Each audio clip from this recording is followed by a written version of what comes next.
Hoy tenemos previsto analizar los temas de urbanismo, los temas ambientales, y por eso quisiéramos comenzar con la experta en políticas públicas, a la doctora Luisa Fernanda Lema. El real mundo real, es decir, el mundo como de verdad es un planeta con unos sistemas bióticos en donde se fue desarrollando una sociedad y esa sociedad desarrolló una economía. Y la dependencia es exactamente en ese sentido, es decir, la economía no se da sin la sociedad. Si yo estoy afectando el tejido social, estoy afectando la base que me construyó la economía.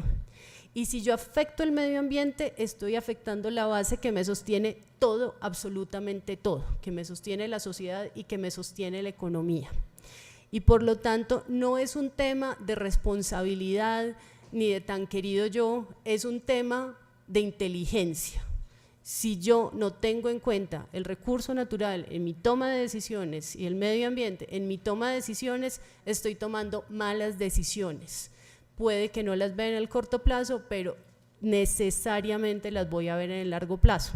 ¿Cuáles son las zonas naturales que tiene Suba hoy? Si una ardilla quiere cruzar del norte de Suba a ese espacio verde, no tiene cómo, no va a llegar. Entonces se diseñan unos sistemas de corredores biológicos para facilitar ese movimiento de la fauna y de recurso genético vegetal también. Pero si yo solamente tengo en cuenta Suba, si yo solamente tengo en cuenta ese mapita, esa ardilla que me logró llegar hasta el sur nunca va a llegar al Parque Nacional, nunca va a llegar a Monserrate, no tiene cómo atravesar esta masa de cemento. Cuando hablamos de una ciudad de casi 8 millones de habitantes, encontramos que varias de sus localidades han venido incluyéndose en su territorio que antes eran municipios. Entonces observamos cómo a partir de los años 50 se empezaron a incluir diferentes municipios a la ciudad, como lo son Bosa, como lo son Usme, como lo son Engativá, Suba, Usaquén, Fontibón, y que se incluyeron en el área urbana de Bogotá de tal manera que hoy ni siquiera alguna de estas son límites urbanos de la ciudad, sino que ya hacen parte y se fueron expandiendo muchísimo más dentro de la ciudad.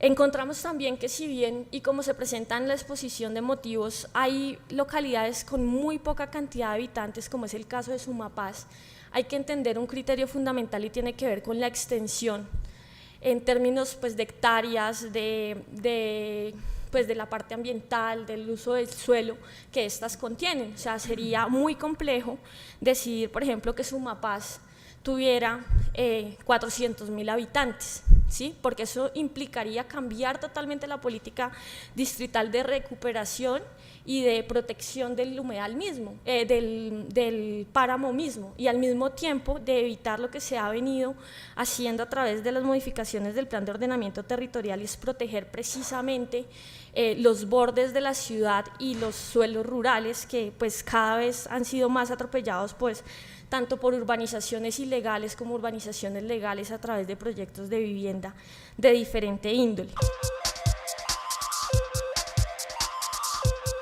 Hoy las ciudades hay que verlas en el contexto de la ciudad-región. Igualmente las grandes ciudades del mundo, y Bogotá se inscribe en esas, y no son muchas, no son más de 20 o 30 ciudades grandes en el mundo, pero existen. Tal vez en los siguientes 10 o 20 años tendremos las ciudades de África y Asia creciendo más aceleradamente que las de América Latina, pero en general no son muchas, pero esas grandes ciudades están organizadas como ciudad-región. De esas grandes, de las pocas que no están organizadas así, son las de América Latina, y en el caso colombiano, la Bogotá. Pero el resto de ciudades funcionan como ciudades de región y tienen estructuras administrativas, no solo y meramente instrumentos de planeación, sino instrumentos administrativos de competencias y de recursos que miran ese crecimiento urbano como ciudad-región. porque de otra manera la pregunta es ¿cómo sobrevivirán las ciudades? Y la respuesta en parte está en la forma de ciudad-región. En el caso ya de Bogotá, en la práctica uno podría decir que Bogotá funciona operativamente en algunos temas como ciudad-región, en ausencia inclusive de instrumentos. Por ejemplo, el tema de las exportaciones. Un gran porcentaje de la exportación que se hace en esta región se hace por fuera de Bogotá.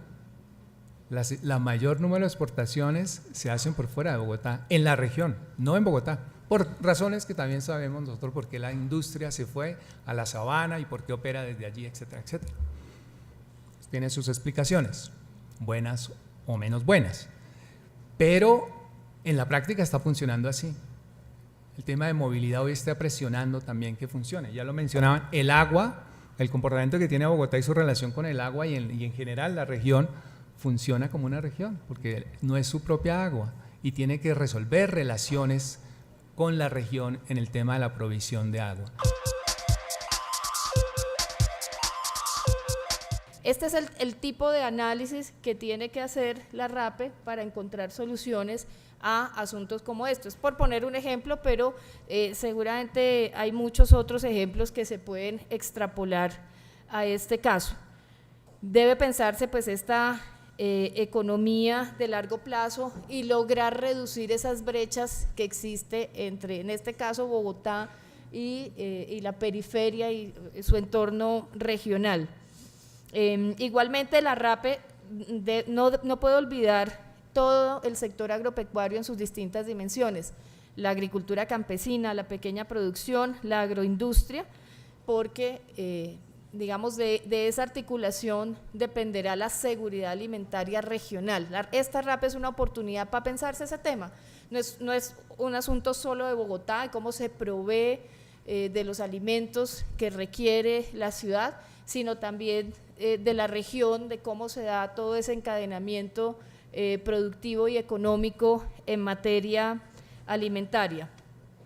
Finalmente, el otro gran desafío de la RAPE es el tema ambiental. Siempre sabemos que existe esa interdependencia entre Bogotá y la región, y aunque con justa razón los municipios aledaños le reclaman a Bogotá, mire, usted es el principal contaminante, es el principal consumidor. Fíjense lo que pasa con el río Bogotá cuando llega a la ciudad y cuando sale, y tienen toda la razón. También Bogotá es la ciudad que está haciendo más esfuerzos para la recuperación y la protección ambiental.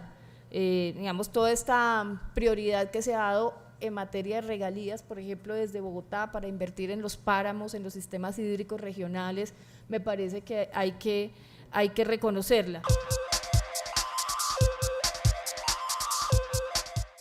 Sobre el tema que voy a plantear, básicamente el tema de la reforma al sistema electoral en Bogotá. El planteamiento básico es que el Consejo de Bogotá está en la peor situación de eslabonamiento legislativo de Colombia, y además lo que más ha caído ha sido el eslabonamiento legislativo del Consejo, y además en Bogotá especialmente ha caído mucho más que en las demás ciudades grandes de Colombia, Cali, Medellín, Barranquilla, donde el problema es suficientemente grave, pero que en Bogotá es el doble de grave. Los bogotanos no saben cómo conectarse políticamente con sus concejales, y eso tiene consecuencias muy graves, que la relación entre ciudadanía o sociedad, política y Estado es necesariamente una relación clientelista. Una relación clientelista de favores personales, de amistades personales, porque lo opuesto al clientelismo es la representación pública y colectiva de los habitantes de un territorio. Aquí podemos ver la caída precisamente como digamos, lo que nosotros llamamos eslabonamiento cero. En el caso de Bogotá está en el 72% de la población. O sea, 72% de la población no tiene ninguna relación con ni la Cámara, ni el Senado, ni el Consejo, ni la JAL, estando entre uno de los más altos del país. Es un sistema de transporte público decente y eficiente, que es en su diseño el SITP, pero no en su ejecución, que lleva 43-44% de ejecución con 2 empresas que están intervenidas, que tienen el 40% de las rutas, con otras dos empresas que tienen problemas financieros serios, y con la falta de 3.000 y tantos buses y la no chatarrización o incorporación de 7 u 8.000 buses que siguen circulando. Entonces, la alternativa al transporte individual es un buen transporte público. Y en eso me parece que todos podemos estar de acuerdo. Que hoy no lo hay, hoy no lo hay. Pero yo creo que sí es necesario, en una proyección de un estatuto de Bogotá frente a una ciudad-región, plantear el tema de una autoridad regional de movilidad. Una autoridad, no una empresa. O sea, una autoridad que defina tarifas, que defina relaciones entre operadores, que defina relaciones entre municipios, responsabilidades de uno y otro, y me parece fundamental. Yo creo que hay modelos en el mundo de autoridades regionales de tránsito que pueden servir para incluirlo en este estatuto que se está planteando aquí en el Congreso.